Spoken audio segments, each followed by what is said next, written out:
This story starts where a lot of stories starts, a champion. Although this champion wasn't a hero, this champion was far from it. He was a man who's done horrible things, but he did it all in the name of his country. His name was Barou.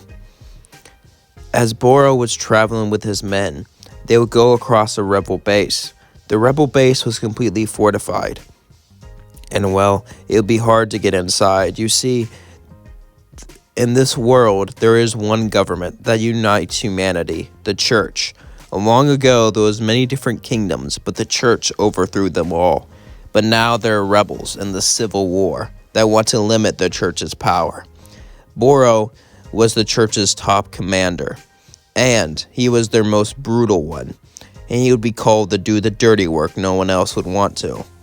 As his forces surrounded the base, his men would ask what to do, as he had a plan. As he went to one of the hostages of war, as he went down to the prisoner, he said, "Sir, do you want to be free?" Would look at Barou confused. Free? Why would he just free him? He was known as one of the most ruthless commanders that the army had. The fact that he would just let one of his prisoners go didn't make any sense. So he looked and said, "What's the catch? You have to try to negotiate them surrendering." As he said, "I'll never do that." As then he says, "I looked at my files. Seems you had kids. It would be a shame if you never saw them again," Barou would say.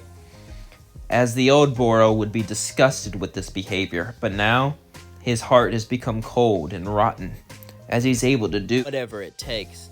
As Barou would then look at the man and say, "Well, if you want to, you're gonna have to be let go."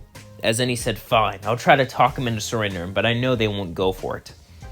As then Barou and his army surrounding the base would then let the hostage in.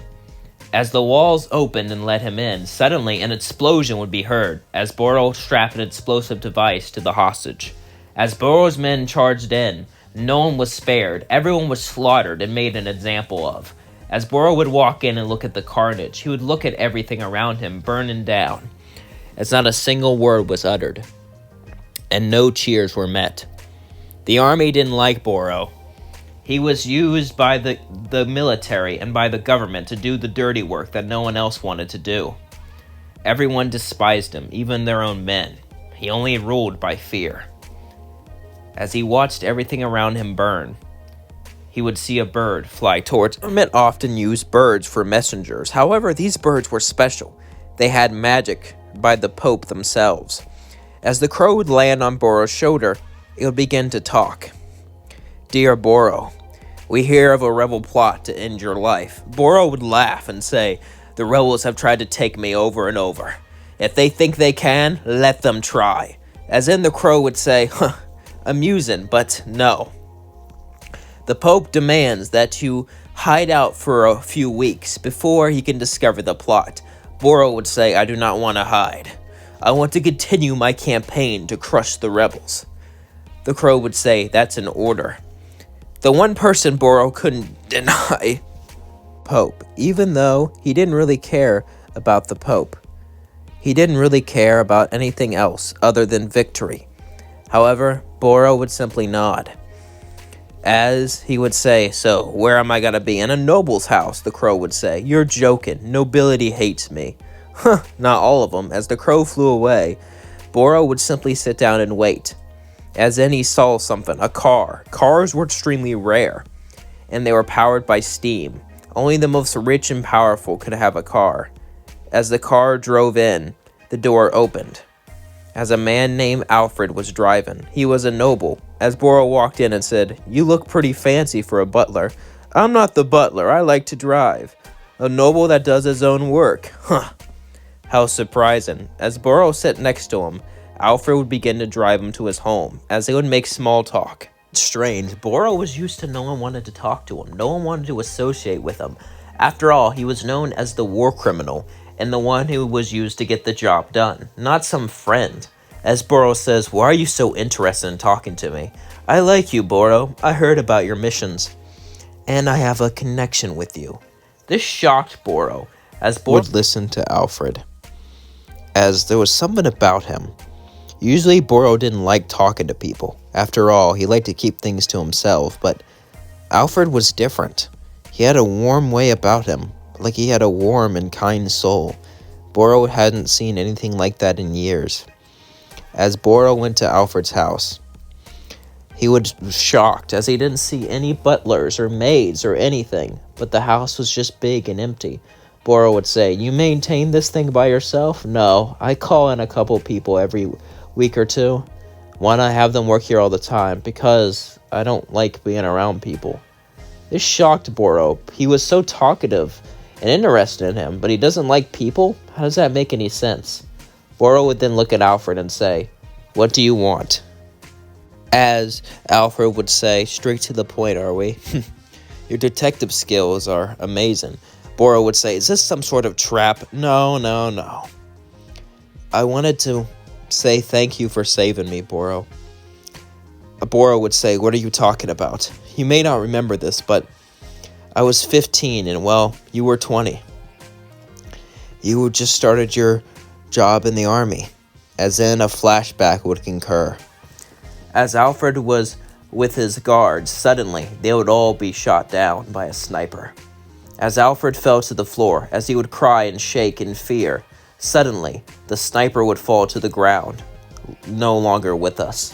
As Barou would jump down and throw down more bodies. "They're taken care of." "Nobility, huh? You can go now." As in Barou left, Alfred would say, "Wait, I have to thank you. Please take my..." "I don't want your money. I don't want anything anymore," Barou would say as he left. Alfred would say, "I've never forgotten that. And I wanted to say thank you and ask you for a favor. And, well, I know you saved my life and I don't deserve to ask you for something," but Barou would say, "Stop. You deserve to ask for anything you want. You're your own man." As Barou would actually smirk. As Barou would slowly walk up to him and say, "You can ask me whatever you want. Now, what is it?" Alfred would say, "Can you teach me how to defend myself? I don't want to rely on others. I had elite guards that night, but they did nothing. But you did all that by yourself. Teach me how to be strong." Barou would say, "I will, but it won't be easy. And your bones might break. How long do we have?" Alfred would say, "You're going to be with me for 3 weeks. I'll give you a week's lesson." "Why only a week lesson?" Alfred would say, "Because the other 2 weeks you'll be in the hospital." Barou would then smirk. As then, Barou and Alfred began to train. As Barou would walk outside and say, "Hit me, Alfred." As Alfred would try to hit him, Barou would dodge every attack swung at him. As then he would throw Alfred a sword. As Alfred would say, "What do you want me to do with this?" "Use the sword. I'll use my fist." "But I could..." "Trust me, I'll be fine." As Alfred swung his sword, Barou would punch him in the gut. And each time he swung and missed, Barou would punch him. As he punched him again and again and again. But each time, Alfred got a little bit faster. Each time, the pain motivated him to do more. But eventually, Barou would say, "All right, that's enough." "You all right?" Alfred would cough up a bit of blood and say, "Yeah, I'm fine."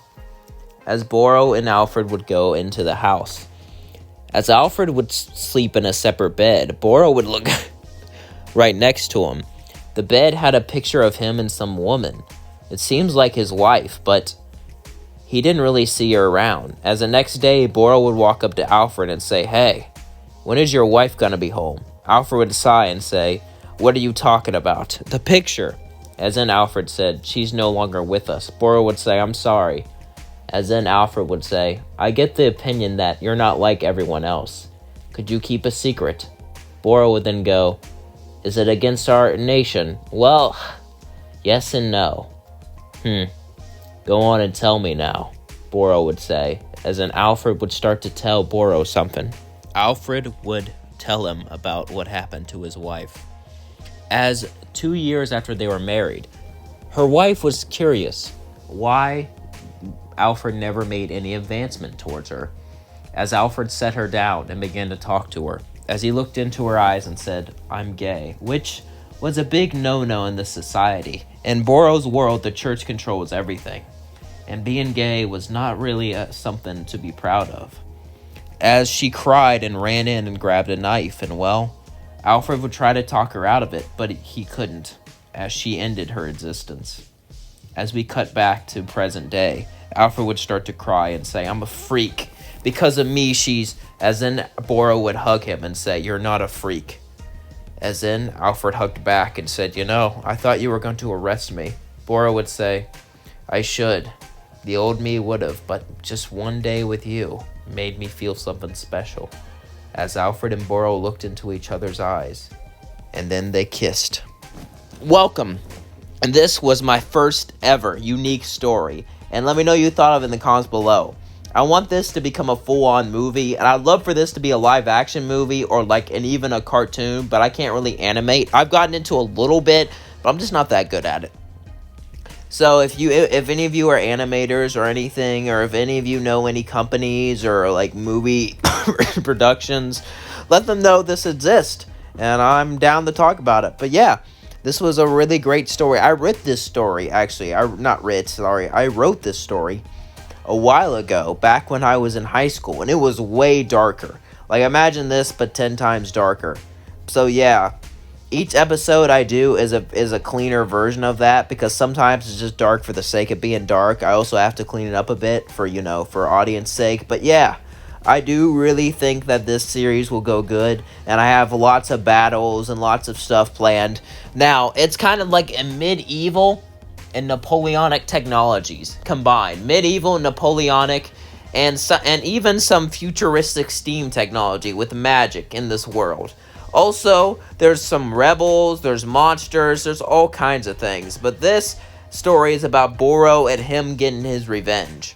And you just saw the first episode. Now, the second episode, things are going to get real. And he's going to come looking for revenge. Everything is going to snap into place during the second episode. I promise you that. This episode is more of a build-in episode, getting you to know the characters, getting you to know what position they're in, and getting you to know how they feel. Barou is supposed to be a person who used to be kind, loving, but slowly his heart has gone dark due to battle and brutality, and now he's trying to find his humanity again in this cruel, dark world. That is the story of Barou. And Alfred is the man who helps him do that. And I cannot spoil it too much, but I got to say, I think this is a great story. I can't wait for you all to watch it. I can't wait for you all to share it. But since this isn't a what if, I need you all to share this with as many people as possible. Because since it's not a what if, it's not gonna shoot out with as many people. Not nearly as many people are gonna see this pop up on their For You page. So it's up to you to make up the difference. It's up to you to share it. So I hope you enjoy it. Don't forget to like, comment, and subscribe, and share it with all your friends. I love you so much. Thank you for being here for me. Thank you for supporting me. Thank you for being a fan. It means the world to me. And if you don't think anyone loves you, you're wrong, because I love you. Peace out.